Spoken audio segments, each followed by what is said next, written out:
You said not so long ago, I don't believe peace will come through prayer. Peace must come through our actions. Yes, sir. And indeed, there was a tweet that went out from your account yesterday that made a similar point. But the actions of some Buddhists have, in recent times, been very bloody. I mean, I'm thinking of the attacks on the Muslims in Burma and Sri Lanka. Do you have no control over their actions there? Of course.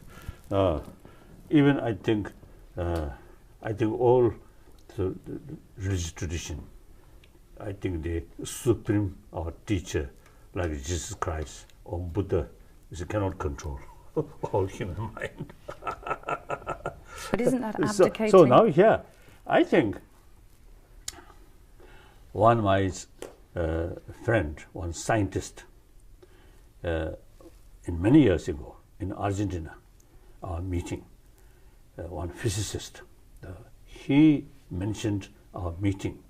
He, scientist, physicist, but he should not develop attachment towards his own scientific field. That means I'm Buddhist. I should not develop attachment towards Buddhism. Now, this is the real sort of point. If I too much sort of attach my own faith, then your whole mental attitude becomes biased. With biased mind, you cannot see the others as the value objectively. So I think those sometimes people call what we call fundamentalist. So only think yourself, not think others' value. So this is one fundamental thing.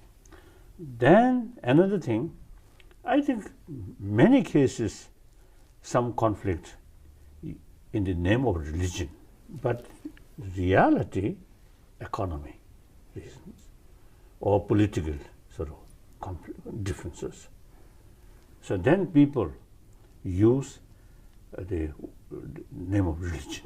So what is the motivation, for example, of the Buddhist monk Wiratu, who calls himself the Burmese bin Laden? And he's got tens of thousands of followers, and he's been accused of stoking anti-Muslim hatred. What's his motivation? I don't know. I never sort of have opportunity to study very thoroughly.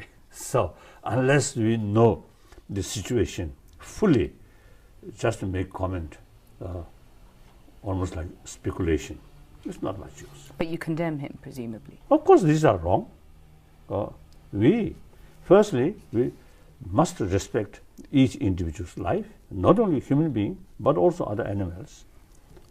Even sort of any sort of the phenomena which have life, we must respect their life.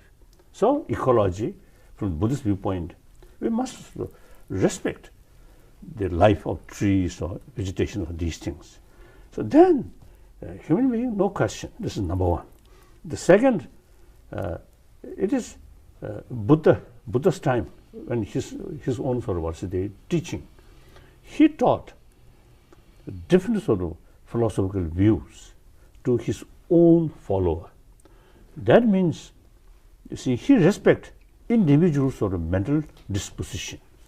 Therefore, obviously, we Buddhists must sort of recognize the different people who follow different religion. You see, that religious faith is suitable to those people. So we must respect. So you see, we must develop the religious or the pluralism. It's very, because of that, very well with Buddha's sort of whole thinking.